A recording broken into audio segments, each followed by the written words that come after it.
જીવનમાં ઉતારવા તમે અમારી પ્રત્યેકની સહાય અમારી કરો. પ્રભુ પવિત્ર આત્મા દેવ તમે અમારા સહાયકારી બનો. પ્રાર્થના પ્રભુ ઈસુ ખ્રિસ્તના નામમાં. આમેન.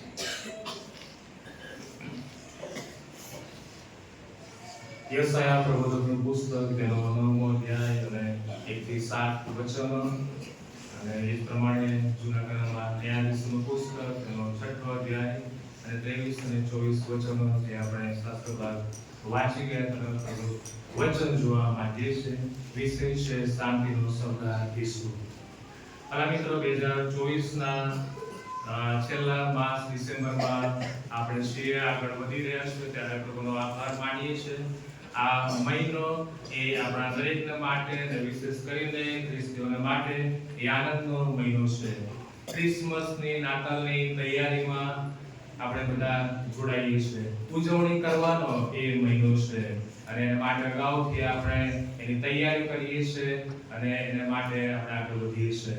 ચર્ચોની વાત આવે, પ્રભુ ઘરોની વાત આવે, ડેકોરેશનની વાત આવે અને સાથે સાથે ગિફ્ટની આપણી કરવાની વાત આવે, નવા નવા વસ્ત્રો પરિધાન કરવાની વાત આવે, એકબીજાને શુભેચ્છા પાઠવવાની વાત આવે. ઘણી બધી બાબતો એ આ નાતાલના વર્ષના પ્રભુની સાથે એ સંકળાયેલી આપણને જોવા મળે છે અને આ એક માનવીય વ્યવસ્થાનો એક ભાગ છે અને એક પરંપરા છે કે જે આપણે કરીએ છીએ, કરતા આવ્યા છે, દર વર્ષે કરવામાં આવે છે. પ્રમાણે આપણે કરીએ છીએ અને પ્રમાણે સેલિબ્રેટ કરીએ છીએ, ઉજવણી કરીએ છીએ. વાલા મિત્રો, આ બધામાં આપણે પ્રભુ ઈસુ ખ્રિસ્તને કેન્દ્ર સ્થાને રાખીએ એ જરૂરી છે અને સાથે નાતાલના આનંદમાં આપણા જીવનનો મારફતે પ્રભુ ઈસુ ખ્રિસ્તને આપણે હંમેશા પ્રગટ કરવાનું ચાલુ રાખીએ. બીજું બધું આપણે ઘણું બધું કરીએ પણ જો પ્રભુ ઈસુ ખ્રિસ્ત ના હોય, જો પ્રભુ ઈસુ ખ્રિસ્તને આપણે બાજુ પર મૂકી દઈએ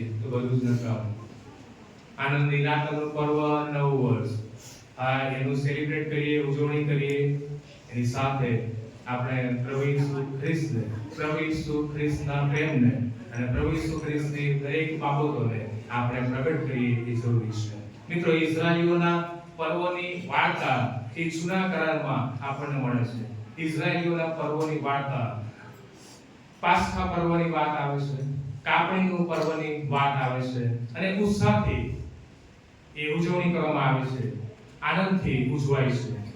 મિસ્રની ગુલામીમાંથી બહાર નીકળ્યા પછી યહોવા દેવ તેમની સગળી જરૂરિયાતો, તેમના લોકોની જરૂરિયાતો પ્રભુ એ પૂરી પાડતા આવ્યા. પ્રભુ પોતાની પ્રજાને જોડતા હતા, પ્રભુ પોતાની પ્રજાની સાથે હતા.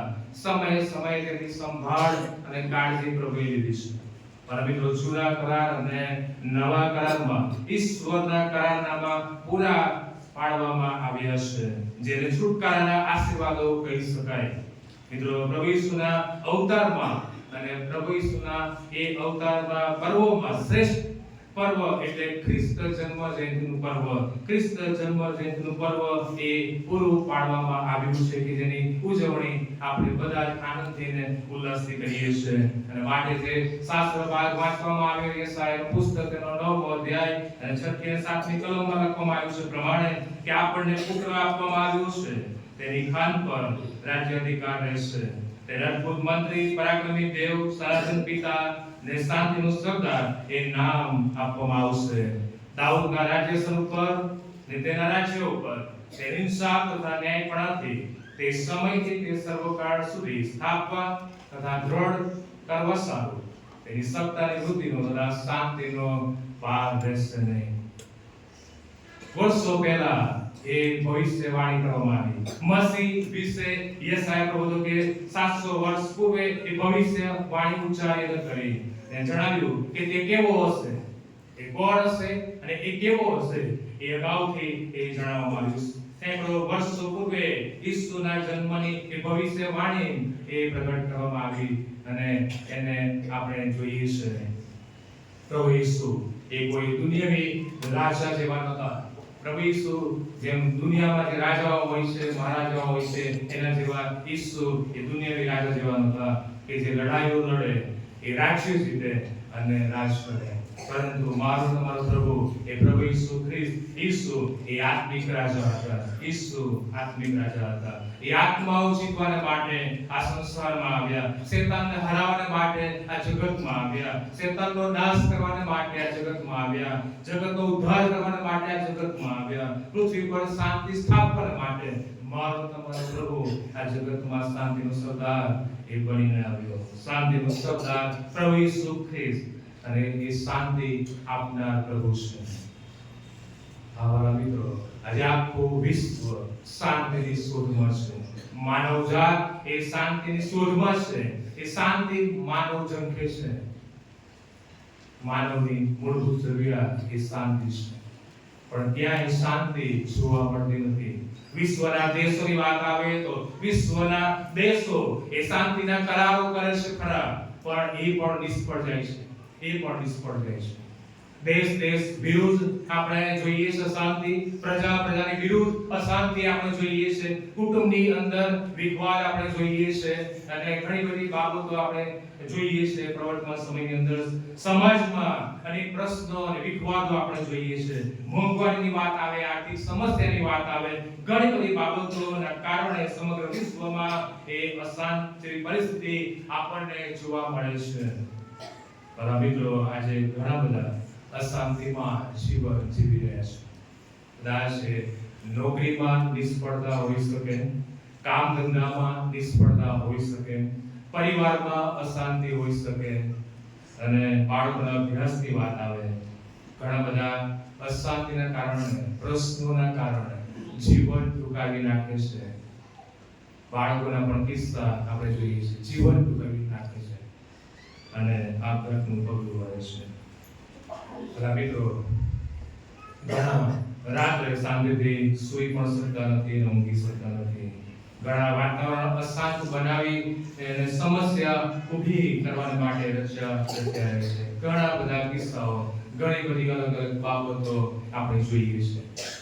મારા મિત્રો, ક્ષણ ભંગુર જીવન ક્યારે પૂરું થઈ જશે કોઈને ખબર નથી. દુનિયાને જીતવા આવેલો એ મહાન સિકંદર પોતાના કાર્યક્ષેત્રમાં એ નિષ્ફળ ગયો, અને તેણે એક શબ્દ આ પ્રમાણે કહ્યો કે હું ખાલી હાથે આવ્યો અને ખાલી હાથે આ દુનિયા છોડીને ચાલ્યો જાઉં છું. હું ખાલી હાથે આવ્યો અને ખાલી હાથે હું પાછો જાઉં છું. એવી મોટી કરુણતા. આવા સમયે પરંતુ એકમાત્ર શાંતિ આપનાર, જેને યશાયા વિવિધ નામોથી સંબોધે છે, અને એ છે શાંતિનો સરદાર. આ મિત્રો, ઈસુ એ સમગ્ર વિશ્વનો શાંતિદાતા અને મારો તમારો પ્રભુ છે. ઈસુ એ શાંતિના રાજકુમાર છે. શાંતિ એ પવિત્ર આત્માના ફળનો એક ભાગ છે. પ્રેમ, આનંદ, શાંતિ જે પવિત્ર આત્માના ફળ છે તેનો એક ભાગ છે. મિત્રો, ઈસુ નહીં તો શાંતિ નહીં. જીવનમાં જો ઈસુ નથી તો શાંતિ નહીં. જગત શાંતિ એટલે આપણે એવું માનીએ છીએ, જગતમાં જીવીએ છીએ અને રહીએ છીએ ત્યારે આપણે એવું માનીએ છીએ કે શાંતિ એટલે વાર્ષિક જે આપણને પગાર સારો મળે છે, જે મહેનતાણું આપણને મળે છે, અને એ શાંતિ આપણે માનીએ છીએ. સરસ મજાનું ઘર અને ઘરો ઘણો બધા આશીર્વાદો પ્રભુએ આપ્યા છે, અને એ શાંતિ આપણે માનીએ છીએ. કોઈ પણ પ્રકારની બીમારી નહીં, તકલીફ નહીં, અને એ શાંતિ આપણે માનીએ છીએ. સારો ખોરાક, પાણી અને સારા વસ્ત્રો પહેરીએ છીએ, બધું આપણી પાસે છે, બધું બરોબર ચાલે છે, એ શાંતિ આપણે માનીએ છીએ. મિત્રો, આ વસ્તુમાં શાંતિ નથી. બાઇબલ આપણને શીખવે છે, જણાવે છે, પ્રભુ આપણી શાંતિ છે. પ્રભુ ઈસુ આપણી શાંતિ છે. બીજી બાબત, પ્રભુ ઈસુના જન્મ સમયે શાંતિ. લુકની સુવાર્તા 2 અધ્યાય અને 14મી કલમમાં લખ્યું છે પ્રમાણે, પરમ ઊંચામાં દેવને મહિમા થાવ, તથા પૃથ્વી પર જે માણસો વિશે જે પ્રસન્ન છે તેઓને શાંતિ થાવ. ઈસુના જન્મ સમયે દૂતોએ શાંતિનું એક ગીત ગાયું. પરમ ઊંચામાં દેવને મહિમા થાવ, અને પૃથ્વી પર જે માણસો વિશે તે પ્રસન્ન છે તેઓને શાંતિ થાવ. મારો પ્રભુ એ શાંતિ આપનાર, શાંતિનું સરદાર છે. વર્ષો પહેલા જૂન 1982 આખું બ્રિટન એ રાજકુમારના જન્મના સમાચાર સાંભળીને એ છલકાઈ ઉઠ્યો, આનંદ પામ્યો. શાહી પરિવારમાં પ્રિન્સેસ ડાયનાએ કુંવરને જન્મ આપ્યો કે જે બ્રિટનની ગાદી ઉપર એ વિરાજશે અને રાજ કરશે. થોડી જ પળોમાં રાજકુમારના સમાચાર આખી દુનિયામાં એ ફેલાઈ ગયા અને પ્રસરી ગયા. જે શાહી બાળક એ વિલિયમ પ્રિન્સ ઓફ વેલ્સ કહેવાયો. વિલિયમ પ્રિન્સ ઓફ વેલ્સ કહેવાયો. ભલા મિત્રો, ભવિષ્યવાણી પ્રમાણે એ પ્રભુ ઈસુ એ શાંતિનો સરદાર બનીને આ જગતમાં આવે. ઈસવીસન 1 માં આ જગતમાં માનવ બનીને આવ્યો. પ્રભુ ઈસુ આ જગતમાં શાંતિ સ્થાપવા એ જન્મ લીધો. માનવ બન્યા, ગભાણમાં જન્મ લીધો. કોઈ રાજમહેલમાં જન્મ લીધો નહીં, પણ એ ગભાણમાં જન્મ લીધો. તે કોઈ સારી રાજમહેલમાં જન્મ્યા નથી, પણ ગભાણમાં પ્રભુ ઈસુ ખ્રિસ્ત જન્મ્યા. નાતાલનું પર્વ એ શાંતિનું પર્વ છે. થોડા દિવસોમાં આપણે નાતાલ નવા વર્ષનું પર્વ સેલિબ્રેશન કરીશું, એની ઉજવણી કરીશું. આપણે વ્યક્તિગત રીતે, કુટુંબ તરીકે અને મંડળ તરીકે વાલા મિત્રો, ત્યારે આ વચન આપણને જણાવે છે કે નાતાલનું પર્વ એ શાંતિનું પર્વ છે. આપણે શાંતિ રાખીએ, શાંતિ જાળવીએ, શાંતિમાં બની રહીએ અને એ પ્રભુ ઈસુ ખ્રિસ્ત કે મારો તમારો પ્રભુ એ શાંતિનો સરદાર અને શાંતિનો પ્રભુ છે. આપણા પ્રભુ એ શાંતિના પ્રભુ છે. એ વચનને આપણે વળગી રહીએ. ન્યાયાધીશનું પુસ્તક એનો 6ઠો અધ્યાય 23 અને 24 કલમ જે શાસ્ત્ર ભાગ આપણે વાંચી ગયા, ત્યાં આપણને શાંતિ વિશે જોવા મળે છે. યહોવા સારું. ગિદિયોને યહોવાને સારું વેદી બાંધી અને તેનું નામ યહોવા સારું પાડ્યું. દેવે તેને કહ્યું, તને શાંતિ થાવ, બીમાં તું મરશે નહીં, તને શાંતિ થાવ. મારા મિત્રો, શાંતિનો સરદાર એ નામ આપવામાં આવ્યું. ગુલાબનું ફૂલ આપણે બધાને પસંદ છે. એની સુવાસ આપણને ગમે છે, પસંદ છે. ગુલાબને તમે ગમે તે નામ આપો, બીજું ગમે તે તમે ગુલાબને નામ આપો, પણ તેની મીઠી સુવાસમાં એ કોઈ પણ પ્રકારનો ફેર પડવાનો નથી. અને એ પ્રમાણે મિત્રો, આપણે અનુભવથી જાણીએ છીએ કે નામમાં ઘણું મહત્વ રહેલું છે. નામમાં ઘણું મહત્વ રહેલું છે. એ ઘણાના નામો સાવ નામ હોય, પણ એ સાવ પ્રમાણેનું જીવન જ ના હોય, જીવતા જ ના હોય પ્રમાણે. પણ અહીંયા આપણે જોઈએ છે નામમાં મહત્વ રહેલું છે. કોઈ પણ વ્યક્તિની મિત્રો ઓળખ એ નામ પરથી થાય છે. કોઈ પણ વ્યક્તિની ઓળખ નામ પરથી થાય છે. બાઇબલમાં તમે જુઓ તો જૂના કરારમાં ઇઝરાયલ પ્રજા માટે નામનું ઘણું બધું મહત્વ હતું. નામને માટે ઘણું મહત્વ હતું. એ વંશાવળી તમે જુઓ જૂના કરારની અંદર, એ ઘણા બધા નામો આપણે જોવા મળશે, વંશાવળી જોવા મળશે. ઘણી વખત એ નામો આપણને વાંચવા અઘરા પણ લાગતા હોય છે, કંટાળો આવે. એ વંશાવળી આપણે જોઈએ છે ઇઝરાયલ પ્રજા માટે. એ નામનું ઘણું મહત્વ હતું. નવા કરારમાં પણ નામ મારફતે માણસના ગુણ અને સ્વભાવ એ વ્યક્ત થાય છે. ઈશ્વરે પોતે ઈસુ ખ્રિસ્તનું નામ તેમના જન્મ પહેલા એ આપ્યું હતું, જેનો અર્થ થાય છે તારનાર. માથેની સુવાર્તા 1 અધ્યાય 21 કલમમાં લખ્યું છે, તું તેનું નામ ઈસુ પાડશે, જે પોતાના લોકને તેઓના પાપથી તારશે, તે એ જ છે. તું તેનું નામ ઈસુ પાડશે, કે જે પોતાના લોકને તેઓના પાપથી તારશે, તે છે. યહોવા સારો, શાંતિનો પ્રભુ. જ્યારે પ્રભુનો દૂત ગિદિયોન પાસે આવ્યો, ત્યારે ઈશ્વરે પોતાને યહોવા સાલોમ તરીકે પ્રથમ વખત ત્યાં પ્રગટ કરે છે. પણ મિત્રો, આપણે સામાન્ય રીતે શાંતિ એટલે એવું સમજીએ છીએ કે કોઈ પણ તકલીફ ના હોય, ઝઘડા અને કંકાસ ના હોય, અથવા તો બધી રીતે સમ અને મેળ મિલાપ હોય, એવું આપણે સમજીએ છીએ અથવા માનીએ છીએ. પણ બાઇબલની દ્રષ્ટિએ તેનો અર્થ એ ઘણો મોટો છે અને વિશાળ છે. ગીતશાસ્ત્ર 23મો અધ્યાય આપણે બધા જાણીએ છીએ અને મોઢે પણ છે. ગીતશાસ્ત્ર 23માં શાલોમ ભર્યા શાંતિમય જીવનનું એક સુંદર ચિત્ર ત્યાં આપણને જોવા મળે છે. આ કોઈ પણ જાતની ખામી નહીં, કોઈ પણ ઉણપ નહીં. સંપૂર્ણ અને પૂરેપૂરી શાંતિ, શાંતિ અને શાંતિ. જીવનમાં કોઈ પાપ નહીં, જીવનમાં કોઈ કડવાશ ના હોય અને આશીર્વાદથી હર્યું ભર્યું જીવન, છલકાતો આનંદ અને શાંતિ. આવું જીવન એ પ્રભુ લઈને આ જગતમાં આવ્યા. ભરપૂર જીવન પ્રભુ લઈને આવ્યા. એ શાંતિ લઈને આવ્યા. શાંતિનો સરદાર એ પોતે પ્રભુ છે અને આપણને શાંતિ આપે છે. મિત્રો, આવી શાંતિ એ પ્રભુ પાસેથી આપણને પ્રાપ્ત થાય છે. આવી શાંતિ આજે માણસ ઝંખે છે અને માણસની એ મૂળભૂત જરૂરિયાત પણ છે. મિત્રો, શાંતિ કોઈ બજારમાં વેચાતી મળતી નથી, પૈસાથી ખરીદી શકાતી નથી, કે કોઈ માણસ તેને આપી શકતો નથી. શાંતિ એ તો પ્રભુની પાસેથી મળે છે. ત્રીજી બાબત, ઈસુના સમયમાં, ઈસુના સેવા કાર્યમાં શાંતિ. પ્રભુ ઈસુ ખ્રિસ્ત આ જગતમાં માનવ બનીને આવ્યા.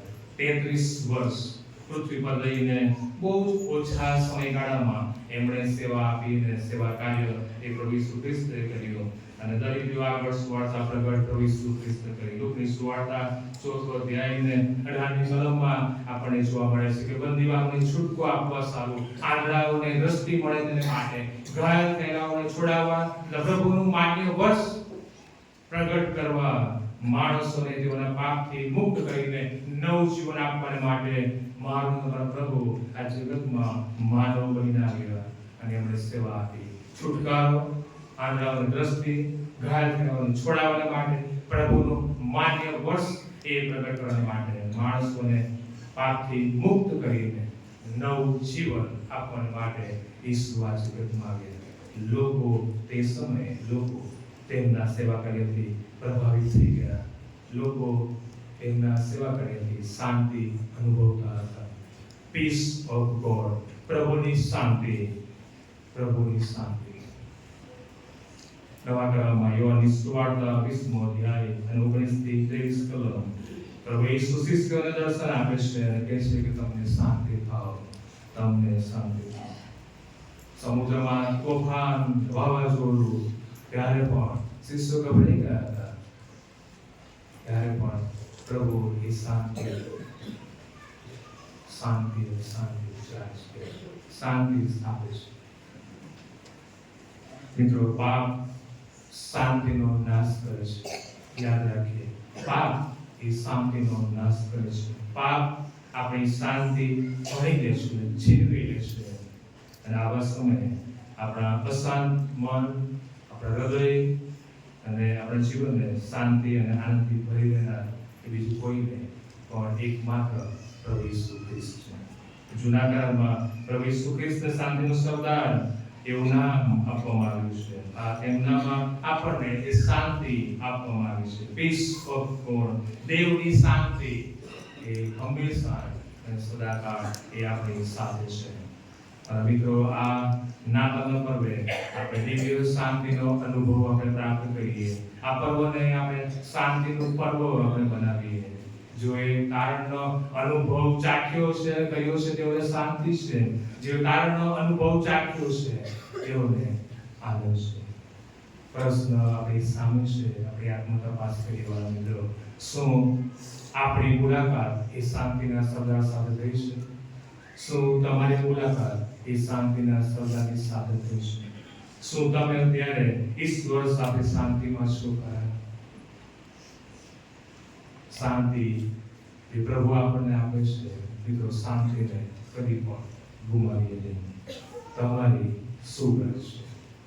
તમારી શું ગરજ છે? ઈચ્છા પ્રાર્થના. પ્રભુજી, અમે આ વચન માટે તમારો આભાર માનીએ છીએ. વચન દ્વારા તમે અમારી સાથે વાત વ્યવહાર કર્યો છે. આવા પ્રભુ, તમે શાંતિના સરદાર છો. યહોવા સાલો, શાંતિના દાતા અને શાંતિના સરદાર પ્રભુ તમે છો. અને પ્રભુ, આ જગતમાં શાંતિ સ્થાપન માટે તમે જગતમાં આવ્યા. પ્રભુ, અમે આ જગતમાં જીવીએ છીએ, રહીએ છીએ, ચારે બાજુ